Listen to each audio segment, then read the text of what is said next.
Muy buenas tardes. Les habla el abogado Silvio San Martín Quiñones Ramos, especialista en Derecho Disciplinario y Casación Penal, candidato doctor en Derecho de la Universidad Nacional del Mar del Plata, Argentina, abogado litigante, profesor universitario, coautor y autor de varias obras en Derecho Disciplinario. Presento un respetuoso saludo a los colegas que se encuentran conectados al canal del Colegio de Abogados en Derecho Disciplinario. La tarde de hoy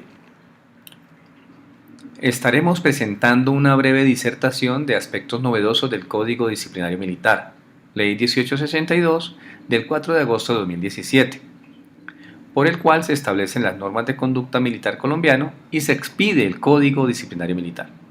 Antecedentes.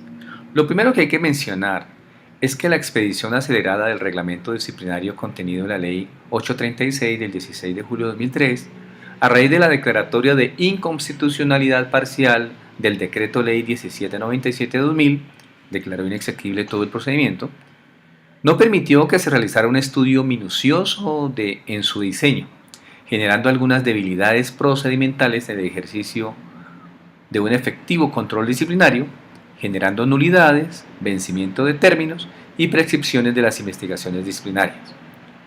Lo anterior requirió de un diagnóstico que se realizó desde el año 2008 con participación de los inspectores del Comando General de las Fuerzas Militares, jefes de operaciones de las fuerzas, jefes de oficinas de derechos humanos y de las oficinas de investigaciones disciplinarias administrativas del Ministerio de Defensa Nacional, en la cual se determinó que era necesario concentrar la función disciplinaria en ciertas autoridades, variar las competencias, redefinir el catálogo de faltas leves, graves y gravísimas, adoptándolas al medio militar, diseñar un procedimiento que prevalezca la oralidad, realizar la configuración de principios prevalentes y la disciplina militar.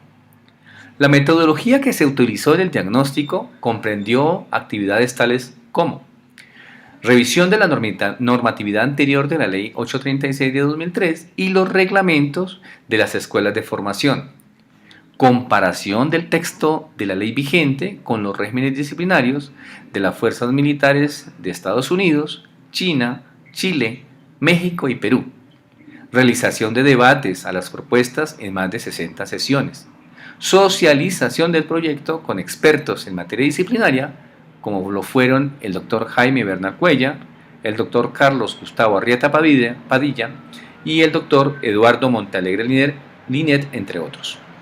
Aspectos novedosos de la ley. Así las cosas, los temas centrales que aborda la Ley 1862 del 4 de agosto de 2017 se circunscriben a configuración de la condición ética del militar con principio, valores y virtudes. Se propugna por la formación y prevención de la conducta del militar a través de la incorporación e inclusión de medios correctivos. Contiene una redacción más amplia y técnica de principios y adecuación de los mismos al Estado Social de Derecho.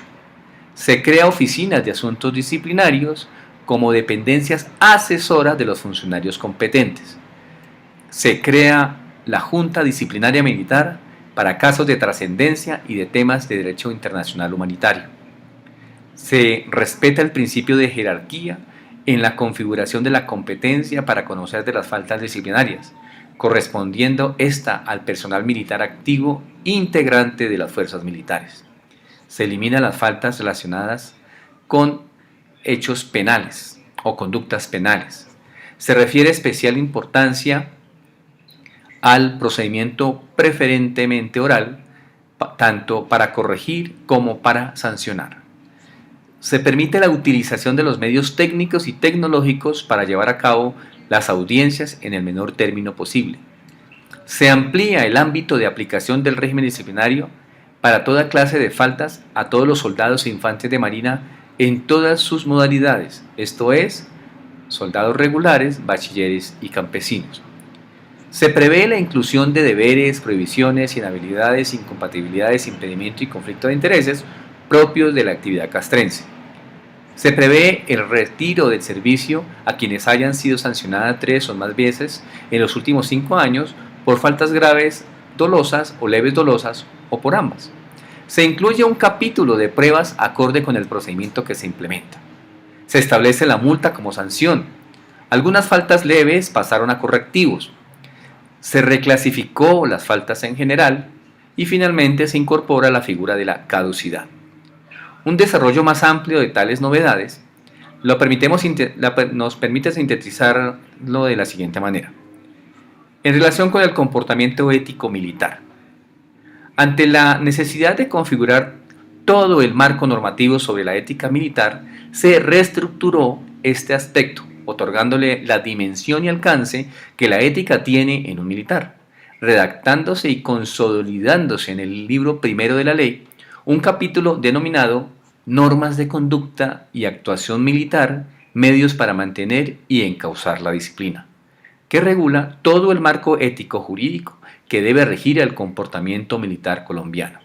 Este capítulo se constituye en la mayor transformación ética de las fuerzas militares, pues el libro primero del Código se convierte en un faro de luz que guía a los miembros de la institución castense en el duro trasegar de la vida militar, sobre la base que su condición humana se va a ser salvaguardada y robustecida al seguir los principios, valores y virtudes que allí se enmarcan. Los valores militares que estructuran la disciplina de las fuerzas militares no quedan como meros señalamientos etéreos y abstractos, sino que de manera sencilla se puede apreciar cuál es el rol a desempeñar en los diferentes ámbitos en el actual militar, como comandante o subalterno, en las operaciones militares internas o en operaciones de paz, en cuestiones administrativas u operacionales. Es decir, que de manera sencilla el militar va a saber cómo desempeñarse en las diferentes esferas en que puede actuar un militar. Tal situación va a permitir encauzar la disciplina en forma rápida y expedita, siendo responsabilidad de todos los miembros de la fuerza militar hacerlos. Dentro del título primero del libro primero de la Ley 1862 de 2017, se consagran varios capítulos novísimos sobre la ética militar y que se pueden resaltar de la siguiente manera. Capítulo primero, normas de conducta militar. Capítulo segundo, normas de actuación militar. Capítulo tercero, normas de actuación frente a la disciplina. Capítulo cuarto, normas militares de la conducta en el ejercicio del mando. Capítulo 5, normas militares de conducta en relación con los subalternos. Capítulo 6, normas de conducta en relación con el derecho internacional humanitario. Capítulo 7, normas de conducta en operaciones de paz, estabilización, seguridad y ayuda humanitaria. Ahora bien, frente a los medios para encauzar la disciplina son correctivos y sancionatorios. La Ley 1862 de 2017 configura y desarrolla un procedimiento informal para encauzar la disciplina a través de medios correctivos, de manera tal que la prevención y la adecuación del marco en que debe actuar un militar sea un mecanismo que puede ser utilizado por el personal militar en cualquier momento y lugar en que se observe que el actuar de un subalterno se encuentra alejado de los parámetros que lo rigen o desconocen los mismos. Dentro del título segundo del primer libro de la Ley 1862 de 2017, se consagran varios capítulos relacionados para disposiciones que permiten encauzar la disciplina, a saber, capítulo primero, medios para mantener y encauzar la disciplina militar. Dentro de este capítulo se encuentran las situaciones que dan lugar a la aplicación de los medios correctivos, con un catálogo de 26 situaciones que dan lugar a su aplicación, cuando se afecte en menor grado el servicio o la disciplina. Asimismo, los medios correctivos para encauzar la disciplina, con un catálogo de 8 medios correctivos y que no constituyen sanción disciplinaria, a saber: primero, realización de trabajos manuscritos; segundo, exposiciones orales; tercero, disminución de horas de salida; 4, prolongación de la jornada laboral hasta por 2 horas; quinto, presentaciones periódicas; sexto, trabajos especiales; séptimo, pérdida de días o salidas o permisos; y octavo, rectificación o disculpas. Esta norma cumple las mismas funciones de la Ley 734 de 2002, en donde se consagra en su artículo 51 la preservación del orden interno, así como el artículo 27 de la Ley 1015 de 2006, que es el reglamento disciplinario de la Policía Nacional, con la misma función y connotación. Es importante señalar que todas ellas no pueden ser registradas en los folios de vida. Para ello, las fuerzas han dispuesto llevar un libro especial donde se hacen las anotaciones que registren dichos correctivos, sin que puedan ser utilizados como antecedente. Sin embargo, lo novedoso de este tema es que el Código Disciplinario Militar consagra como falta disciplinaria leve, artículo 78, numeral 12, la siguiente falta disciplinaria, comillas, la reiteración de situaciones que hubieren dado lugar a la aplicación de medios correctivos dentro de los 4 meses siguientes a su imposición. Es decir, es un poco contradictorio que si la norma señala inicialmente que no son antecedentes, sí se tiene entonces como tal para que en casos de reiteración se tenga como falta disciplinaria leve. Finalmente, se consagra en estos capítulos los estímulos, que son un total de 10.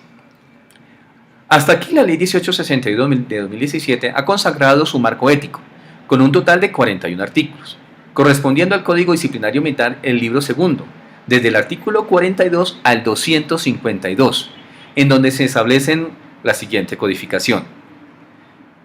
Capítulo primero, principios rectores y normas prevalentes, siendo novedoso lo siguiente. Tipicidad, artículo 56. La ley disciplinaria definirá de manera inequívoca, expresa y clara la conducta objeto de reproche, ya sea de manera directa o mediante normas complementarias. Antijuridicidad disciplinaria militar, artículo 57. La conducta es antijurídica cuando afecte sin justificación alguna los siguientes intereses: es el vicio, la probidad, la disciplina, los fines y funciones del Estado. No se consagró definiciones en punto al dolo ni la culpa, así como que se desapareció del proyecto de ley la figura del deber funcional. Aquí hay que explicar que el proyecto de ley contenía, en relación con la antijuridicidad disciplinaria, dentro de los intereses, el deber funcional.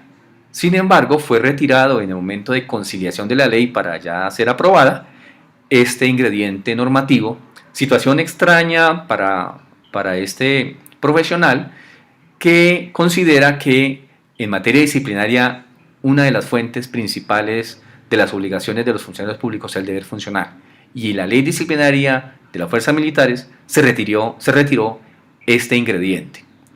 Me pregunto, ¿cómo entonces se tipificarán disposiciones que tienen que ver con los deberes de los miembros de las fuerzas militares?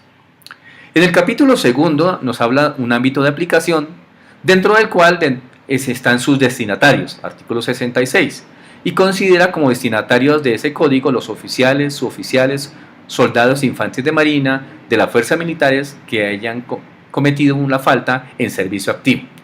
Lo importante de esta norma es indicar que la ley 836, aunque señalaba también a los soldados regulares, bachilleres y campesinos, incluidos los infantes de marina como sujetos disciplinables, solo lo eran para las faltas leves. No había posibilidad de ser sancionados con dicha norma por faltas graves y gravísimas. En este momento, con la ley 1862, sí se incorporan como sujetos disciplinables de todo el código. Capítulo tercero, formas de realización de la conducta, dentro de la cual se incluye la figura de posición de garante. Esta norma no la tiene tampoco la ley 836 y señala dicha disposición en el artículo 69. Bajo criterios de razonabilidad e inmediatez, la responsabilidad disciplinaria se compromete por el cumplimiento de los deberes exigibles de los subalternos, cuando el superior esté en condiciones efectivas de evitar la falta. Es decir, está referida específicamente a superiores que cometen faltas disciplinarias en esa calidad de garantes. Título 2. Deberes, provisiones, inhabilidades, incompatibilidades y conflicto de intereses. Es importante señalar que el Código Disciplinario Militar desarrolló los ítems de deberes, prohibiciones e inhabilidades. Desafortunadamente omitió en su redacción el catálogo de incompatibilidades y conflicto de intereses que no figuran en la ley. En el título tercero de las faltas se hace una definición, clasificación y estipulación de las faltas, relacionándose en esta codificación una clasificación cerrada y otra abierta. La primera relacionada con faltas gravísimas, graves y leves, y las segundas con unas normas de reenvío a otras faltas contenidas en otras leyes. Las faltas disciplinarias consagradas en el Código son un reflejo del rol militar. El derecho disciplinario militar es especial por la condición propia de militar y por las actuaciones que realiza. La Ley 1862 de 2017 permite a la institución militar no solo vigorizar la condición ética del militar, sino proteger su labor en lo operacional. Asimismo, y desde el ambiente del régimen jurídico aplicable a las operaciones militares en desarrollo del conflicto armado interno, se contempló que lo aplicable es el derecho internacional humanitario, debiéndose en dicho marco reprochar los deberes funcionales que debieron respetarse en el planeamiento, conducción, ejecución y control de las operaciones militares, y no su resultado, pues el mismo sería, en casos de afectar bienes o la condición humana, de competencia de otras jurisdicciones y responsabilidades como la penal. Título cuarto, de las sanciones. Se definen las sanciones de manera clara y precisa, y lo novedoso de ello es que se incluye dentro de las mismas a los soldados regulares de la siguiente manera. Primero, de las sanciones. Separación absoluta de las fuerzas militares e inhabilidad general de 5 a 20 años por faltas gravísimas dolosas cometidas por oficiales, suboficiales y soldados profesionales, y de 2 a 5 años por la misma clase de faltas para soldados e infantes de marina que presten su servicio militar obligatorio. Segundo, suspensión en habilidad especial de 3 a 6 meses para oficiales, suboficiales y soldados profesionales por faltas gravísimas culposas o graves dolosas. Tercero, suspensión de 30 a 90 días para personal de oficiales, suboficiales y soldados profesionales por faltas graves culposas. Cuarto, multa para oficiales, suboficiales y soldados profesionales de 16 a 30 días para faltas leves dolosas. Quinto, represión severa para oficiales, suboficiales y soldados profesionales para las faltas leves culposas y para los soldados e infantes de marina por faltas gravísimas culposas.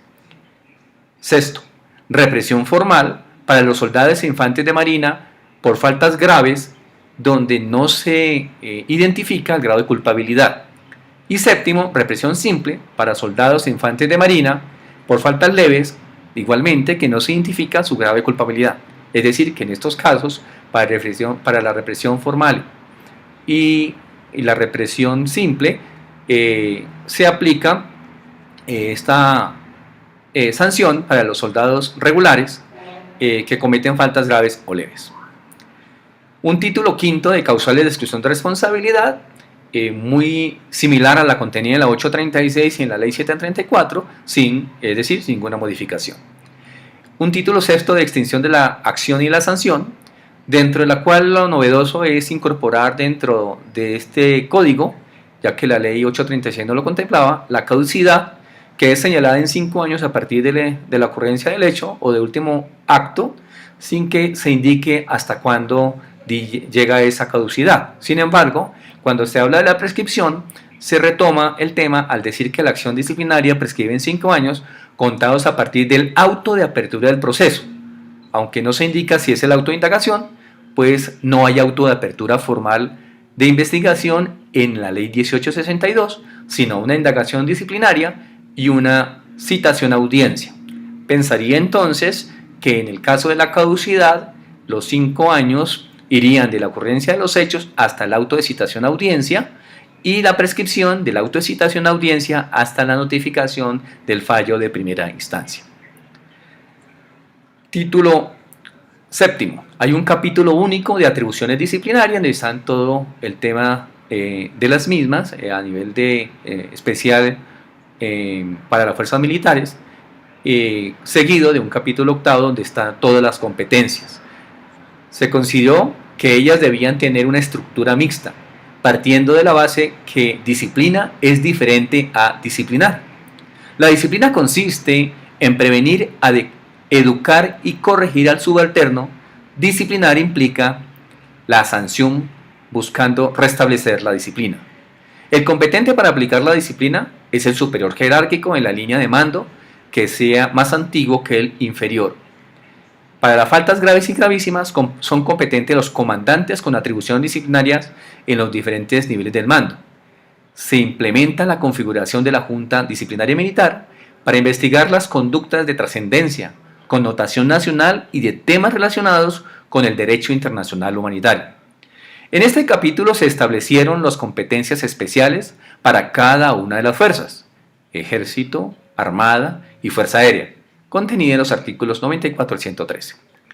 Título 9, capítulo único, nos habla de las oficinas de asuntos disciplinarios, donde se relacionaron sus facultades, su configuración y sus funciones, entre ellas las de las oficinas disciplinarias, el funcionario de instructor, el secretario y el asesor jurídico. En el título 10 se habla ya del procedimiento. Tiene un capítulo 1 donde están sus principios procesales, de donde se destaca el principio de jerarquía, artículo 199, que indique que nadie podrá ser investigado y sancionado por un superior o a otro más antiguo. Repito, nadie podrá investigar y sancionar a un superior o a otro más antiguo. Ese es el principio de jerarquía. Capítulo 2, de la acción disciplinaria, en donde se encuentra como novedoso el tema de la noticia disciplinaria en iniciación oficiosa, en donde se incluyó, además de la queja y el informe, el anónimo, indicándose que no procederá por anónimo salvo que reúna como mínimo 2 de los siguientes requisitos. Primero, que se acompañe de medios probatorios o elementos de juicio que sumariamente den cuenta de la irregularidad de los hechos denunciados. Segundo, que denuncie los hechos irregulares de manera concreta y precisa. Tercero, que amerite credibilidad. Y cuarto, que individualice el presunto autor de la falta. De lo contrario, se inadmitirá la queja anónima. Quiere decir que si la queja anónima reúne como mínimo 2 de esos 4 requisitos, entonces podemos adelantar una indagación disciplinaria. De lo contrario, deberá hacerse un auto de inadmisión. Esto es concordante con otras normas que tienen como precedente dicha disposición y que es la primera vez que se ve regulada en un código de manera expresa. Dichas normas que contienen algunos de esos aspectos señalados en los 4 requisitos son las leyes 24 del 92, artículo 27, numeral primero, ley 190 del 95, artículo 38, ley 734 de 2002, artículo 69, ley 962 de 2005, artículo 81. Asimismo, se incluyó la verificación previa, en donde indica que el funcionario con atribución disciplinaria podrá adelantar diligencias de verificación previa a tomar la decisión de dar inicio o no de la acción disciplinaria, con el propósito de establecer su procedibilidad. De lo contrario, se inhibirá. Durante las labores de verificación no podrán practicarse pruebas. Esta norma, podemos decir, también es muy novedosa, toda vez que en ningún estatuto, ni régimen, ni código disciplinario se consagraba la posibilidad de que antes de que el funcionario competente iniciara la acción disciplinaria, ya sea con una indagación disciplinaria o una investigación formal, se pudiesen hacer labores de verificación de procedibilidad de la acción. En este caso, por ejemplo, enviar oficios solicitando información que dé claridad sobre la procedibilidad de la misma. Asimismo, en este mismo capítulo se establece la famosa reserva de la actuación disciplinaria, en donde se señala en su artículo 142 que está sometida a reserva la indagación disciplinaria, las audiencias y las juntas disciplinarias militares, y lo único que es público son los fallos. Esto pues se diferencia con la ley anterior, que recuerde que la reserva se levantaba con el auto de cargos. Aquí ya no hay posibilidad de levantar reserva sino hasta el fallo. En el capítulo 3 nos habla de los impedimentos y recusaciones sin ninguna modificación a normas anteriores. Igualmente en el capítulo 4 nos habla de sujetos procesales, siendo importante señalar que tiene como sujetos procesales del proceso disciplinario el investigador y su defensor, la víctima, entendiéndose como tal la persona que individual o colectivamente haya sufrido daño directo como consecuencia de un hecho de connotación disciplinaria por conductas configurativas de infracciones al derecho internacional humanitario. Dentro del mismo capítulo se establecen los derechos del investigado, se señala una relación de 8, y también los derechos de las víctimas de derecho internacional humanitario, que se establecen un total de 10 derechos consagrados en el artículo 150. Continuando con los capítulos que contiene este procedimiento, tenemos en su capítulo 5 las providencias y notificaciones sin alteración al contenido de otras disposiciones ya conocidas, lo mismo que capítulo sexto, los términos, los séptimos recursos. Entre los recursos, la única situación novedosa es que desaparece el recurso de queja y se denomina de manera especial en este código la insistencia en la admisión del recurso de apelación. Es decir, que no se interpondrá cuando se niega la apelación el recurso de queja, sino que será el de insistencia de la admisión del recurso de apelación, como novedosa esta norma. Capítulo 8 nos habla de la revocatoria directa sin ninguna modificación, lo mismo que sus causales. Un capítulo noveno de pruebas, siendo importante señalar que el Código Disciplinario General de los Servidores Públicos, Ley 734, no lo consagra, nos remite al Código de Procedimiento Penal, Ley 600 de 2000. En el caso de la Ley 836 de 2003 de las Fuerzas Militares, tampoco consagra pruebas y nos remite también al Código de Procedimiento Penal, mientras que aquí sí se incluye un capítulo completo, el capítulo 9 de las pruebas. Dentro de este capítulo es importante señalar que inicialmente se señala unos parámetros generales de las pruebas, dentro de la cual se incorpora la cláusula de exclusión. Este artículo nos señala que toda prueba obtenida con violación de las garantías fundamentales será nula de pleno derecho, por lo que deberá excluirse de la actuación procesal. Igual tratamiento recibirán las pruebas que sean consecuencia de las pruebas excluidas o las que solo puedan explicarse en razón de su existencia. Disposición que tampoco estuvo contenida en las normas disciplinarias anteriores. Se estableció y configuró un sistema de pruebas propio para el procedimiento, como son la confesión, el testimonio, la peritación, la inspección disciplinaria, los documentos y los indicios. Igualmente se estableció en el capítulo 16 las nulidades, dentro de las cuales se encuentran sus causales, agregándose una más a las ya conocidas, es decir, la falta de competencia del funcionario para fallar, la violación del derecho de defensa, las irregularidades sustanciales que afectan del debido proceso, y se incluyó una última causal, que es la violación del principio de jerarquía. Es decir, que violar el principio de jerarquía es causal de una nulidad. Capítulo 17 nos habla de las actuaciones para faltas graves y gravísimas. En este caso se montó un sistema mixto, en donde es escrito la etapa de indagación y es oral la etapa de juzgamiento. Dentro de la etapa de indagación tenemos que la misma es de 6 meses, tiene los mismos requisitos que se establecían inicialmente en la de 836 y en la 734, que es la de establecer la existencia de los hechos, si constituye falta disciplinaria, si se actúa amparado en causales de exclusión de responsabilidad y la identificación del autor. Ahora bien, continuando con el trámite, ya no hay apertura de investigación, sino que en el capítulo 18 se habla de un auto de citación a audiencia, con unos requisitos para ello, unas citaciones previas para la diligencia, ya para realizarla, su notificación, tiene un procedimiento en caso de audiencia, ya se hace la audiencia con descargos y prueba, se puede hacer igualmente una variación de cargos que también está establecida en la ley 1474 de 2011, un cierre de investigación, alegatos de conclusión, luego el fallo, un recurso de fallo de primera instancia, un trámite en segunda, un procedimiento para la Junta Disciplinaria Militar y la asistencia durante la audiencia, cómo se hace ese desarrollo. Un capítulo 19 que nos habla del procedimiento especial para las faltas leves, que es muy parecido al anterior. Un capítulo 20 que nos habla de la ejecución y registro de las sanciones, en donde se encuentra dentro de la ejecución de la sanción como algo novedoso una norma que se incluye en la ley, en el Código Disciplinario, que es la de la ejecución de la sanción. Es decir, que la sanción debe ser ejecutada inmediatamente. Es decir, que no se puede esperar a que se ejecuta la sanción. Esta norma en el tema de vigencia de los antecedentes disciplinarios, el artículo 249, que nos dice: para efectos de antecedentes disciplinarios, solo se tendrán en cuenta las sanciones disciplinarias que hayan sido impuestas en los últimos 5 años o durante la vigencia de la inhabilidad sobreviniente. Lo novedoso es lo siguiente: la existencia de un proceso disciplinario ni la emisión de un auto de citación a audiencia impiden consideraciones para ascensos, condecoraciones, comisiones u otros trámites administrativos de estímulo o promoción profesional.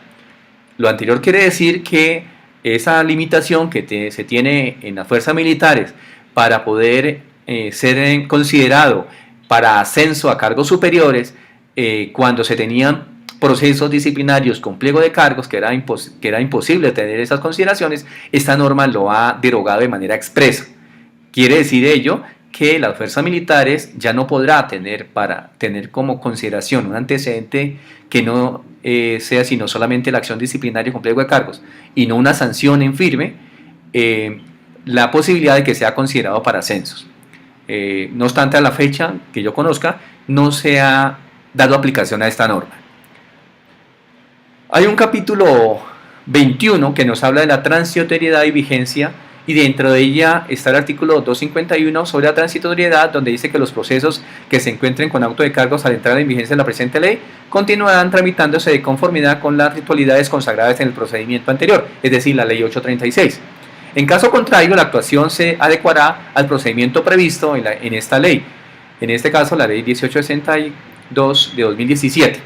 Importante esta disposición en el entendido de que muchos de los procesos que se encontraban en etapa de indagación preliminar, e inclusive en formal investigación disciplinaria sin cargos, fueron entonces consagrados, o en este caso ritualizados, con el nuevo procedimiento 1862 a partir del 4 de febrero del año 2018.